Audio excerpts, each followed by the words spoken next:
Folks, episode 5 of X-Men 97 is out, and I can already say it's one of the best episodes of animated superhero series ever made. Romantic relationships, lots of action and sacrifice, all of that went down, and I'm here to bring you all the details in this spoiler-filled analysis. Stay tuned until the end of the video to catch all the details. X-Men 97 is already halfway through the first season, and so far, the episodes have been incredible. Maybe one episode not being so incredible, staying at a good level, but all of them are maintaining a high standard of visual quality and writing.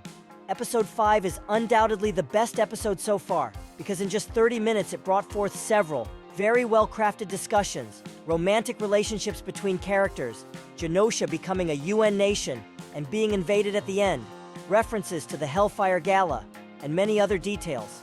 But before we dive in, here on the channel, analyses of all the episodes of X-Men 97 released so far have been done, so if you want to check them out, just click on the playlist card that's popping up on the screen. The episode starts with an interview happening at the X-Mansion, where Cyclops was answering questions about their daily lives, but when they ask very personal questions, he loses it. They first ask if he can take off his glasses, which shows his discomfort, but when they ask about his son, Scott can't control himself. This moment with Scott shows that no matter how much he wants to follow Professor X's dream, he will never be like Xavier. Meanwhile, Jean Grey is still confused about her memories, and Logan shows up to talk to her, and she ends up kissing him. Logan interrupts and tells her to go talk to Scott.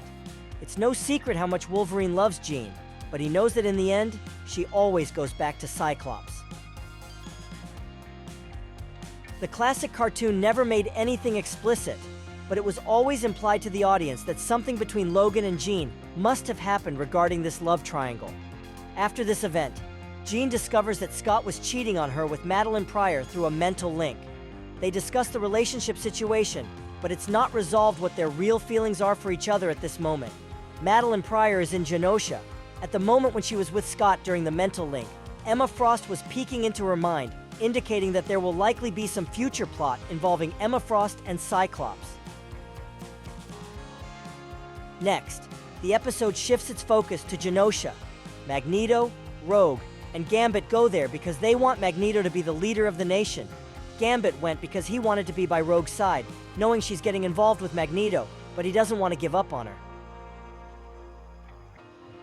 When they arrive, Dr. Cooper, who appeared in the early episodes, was already there with Madeline Pryor to greet them, and from there, we see Genosha being shown to us as if it were a utopia.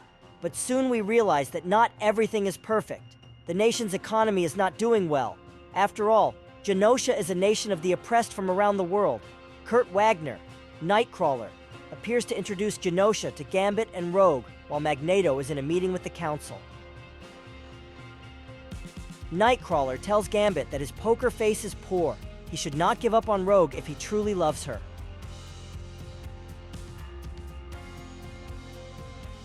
During the night, there's a ball inspired by the Hellfire Gala. Gambit talks to Rogue. He says that their love goes beyond touching, that there are deeper things than that, but he gives up on her and says they will only be friends. The episode excels in these moments involving Genosha. The way the colors, music, and animation were crafted is sensational, a true spectacle on the screen. Magneto would only accept leading the nation if Rogue were the queen. In addition, there are several flashbacks of when the two had a romantic relationship, which ended when she joined the X-Men. Rogue dances with Magneto and kisses him, showing everyone that they are together. But then she gives it up and wants to be with Gambit. She loves Gambit. At that moment, Cable suddenly appears to Madeline. She realizes he survived the virus, and before disappearing, he tells her that everyone must stop the music and run. Cable runs out of time and returns to the future. Some explosions were happening nearby, but only Cable noticed it, as those at the ball were enjoying the festival. Soon the party is interrupted by another explosion. Sentinels invaded Genosha, along with a new, much more powerful Sentinel. We then see that several mutants died in the attack, including Banshee. Nightcrawler is injured and falls in front of Rogue, but she suffers because she can't touch him to help him. Not even the power of Magneto is enough to destroy the new Sentinel. He gets injured and thrown against Charles Xavier's statue, toppling it onto several mutants. Magneto gets furious and tries more attacks desperately, but it doesn't have any effect. The Sentinel fires its energy beam towards Magneto, but he creates a shield to protect himself and some mutants who were together, including one of the Morlocks. When he realizes he won't make it, he protects Rogue and Gambit and tells the young man from the Morlocks not to be afraid. After that, the episode implies that both he and the ones he protected are gone. Rogue despairs and goes after the Sentinel, but Gambit saves her. At this moment, the episode delivers excellent action scenes, especially with Gambit on the motorcycle. Gambit saves Rogue but sacrifices himself to face the Sentinel. He is mortally wounded, but manages to explode the Sentinel, saving everyone who remains.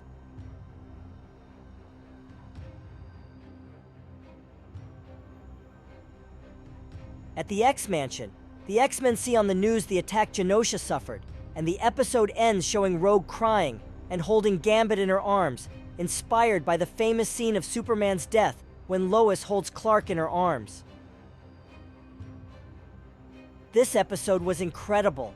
The production team truly had the courage to make an episode at this level and managed to deliver something grand. The script is very well developed, the dialogues are very well written, the incredible soundtrack, in addition to the animation being of excellent quality. The Watcher's brief appearance just before the attack started hinted that some big event was about to happen, in this case, the massacre of Genosha. The realistic approach taken in this episode was also very good, in addition to the adaptation of this attack that Genosha suffered in the comics. Episode 5 of X-Men 97 is a masterpiece, and now I want to know your opinion. Did you like the episode? Write in the comments if you're enjoying the whole plot. Tap here on the sphere appearing on the screen, subscribe to the channel, and activate notifications to receive more X-Men videos. Thank you very much, and see you in the next video.